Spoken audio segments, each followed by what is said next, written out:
Welcome to the TopRank Marketing News Roundup. I'm Tiffani Allen. And despite what the press would have you believe, I am Joshua Nite. The press, huh? Yes. Not like the news media. I mean like the wine press, you know, that makes the grapes, you know. Or I was going to say the cheese press, but now I'm not sure what a cheese press is. I think that's when you take all the cheese out of the fridge and you smush it into one cheese. That sounds like a great idea. It's very Gouda. I didn't even realize the great idea was a pun. Ah! There we go. We're accidentally punning because we're that good. So good. But when you think about smushing things together to get something that's greater than the whole, you know what I think about? Go on. I think about surveys. Oh. And because this is a marketing news program, I think about marketing surveys. And it just so happens that I have a marketing survey to share with the class today. This is a survey from DemandWave. They asked a bunch of folks across verticals, a bunch of B2B marketers, what their top channels were for driving B2B leads. And the survey says, I just always wanted to do that. Anyway, survey says the most applied channels, that means the ones that are getting used the most, we got social media at 95%, say they use it, email 93%, organic 91%. So those are the top three for applied channels. What I found interesting though is the channels that they say drive leads. Email is at the top with 73%, then organic at 70%, and then social at 55%. Mm-hmm.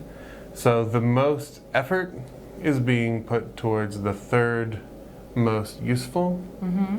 So it seems like there may be a little disconnect there, a little room for improvement. When you look at content types, they said 53% said white papers were the top driver of leads. About half said that webinars were the top driver of leads. So the top two, not blog posts, not any other type of content, but like the classic, I guess, white paper that we've been taught to maybe move beyond, and the webinar, which takes less and less effort, I feel like, as the technology is getting developed. So worth looking into. Finally, the platforms that drive leads, there are really only two that we need to talk about, because 62% said that hashtag client, LinkedIn, was driving leads for them, which was far and away the highest number. And in distant second was Facebook with 37%. And then your Pinterests and your Instagrams and your Snapchats were down in the single digits. So when you're talking B2B, we're talking emails, we're talking organic, we're talking white papers and webinars, and we're talking hashtag client LinkedIn.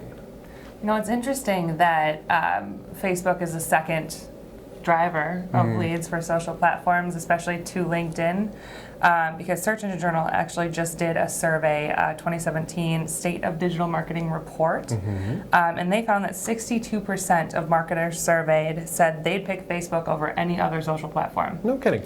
Which is interesting if you think about it, especially across verticals. Of course, Facebook for B2C is definitely good. Their targeting is awesome, but for B2B, we've seen LinkedIn remain the top driver of leads, as you said and noted, for quite some time, actually, which is interesting to see.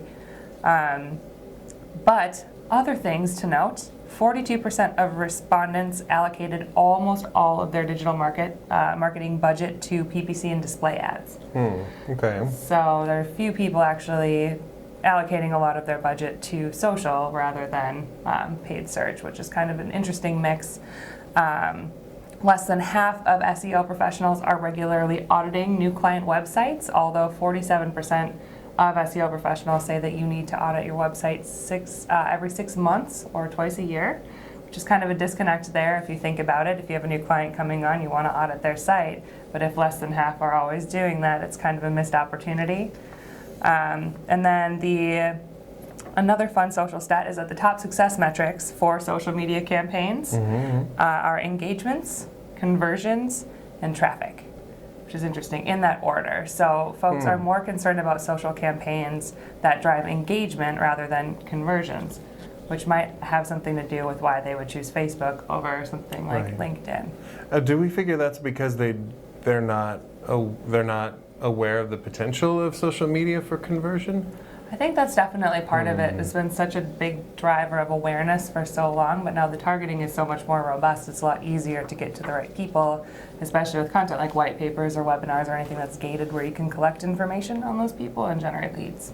Yeah, I mean, when you're talking about tracking now, it seems like every social media platform is getting a little more sophisticated and a little more hip to the fact that if they're going to mature as a platform and attract traditional media dollars, they're going to need to have that tracking capability.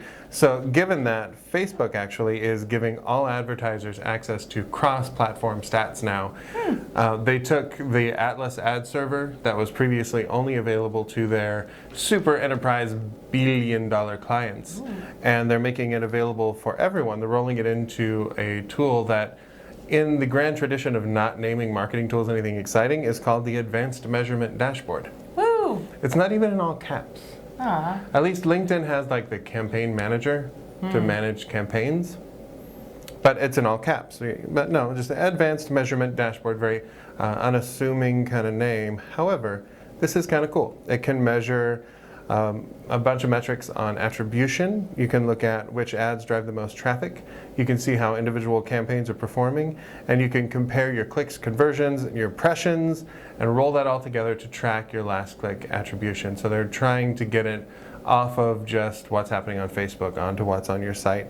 For reach, you can look at unique viewers and frequency and total impressions across your campaigns and for each campaign. So really just opening up the toolbox and giving some really powerful tools to marketers. So I think that's super exciting. Yeah, I agree.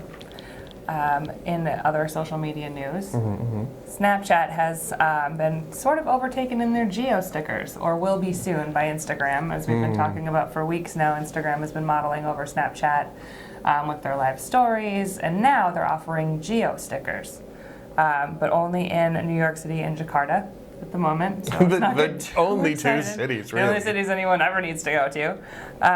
But on Tuesday, they announced that they released the early version of Geo Stickers, which basically, if you take a photo on Instagram and you hit the stickers button, it'll have like, I'm in NYC kind of stickers available for your photos, but only in those two places. So don't get too excited about it. But it seems like they're taking kind of a page out of Snapchat's book with more engagement in your local activities and things like that. I think that's going to open up some doors for marketers who are looking to have those custom stickers or some geo targeted campaigns. Stay tuned for Gram goggles, which are going to be like Snapchat spectacles, only perfectly square, and they're going to capture video in a square format that is going to be unique to Instagram. I was really hoping it'd be like those old-timey airplane goggles. Oh yeah. You know, with like the fancy scarf.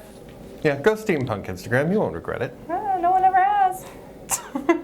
Well, that's all the news we have for you this week. We'll be back next week with more marketing news. If you want more in the meantime, you can follow at TopRank or follow me at Tiffani_Allen. And you can reach me at Nitewrites. That's NITEWRITES. Or follow the TopRank blog at toprankblog.com. We'll be back next week. Thanks for tuning in. Bye.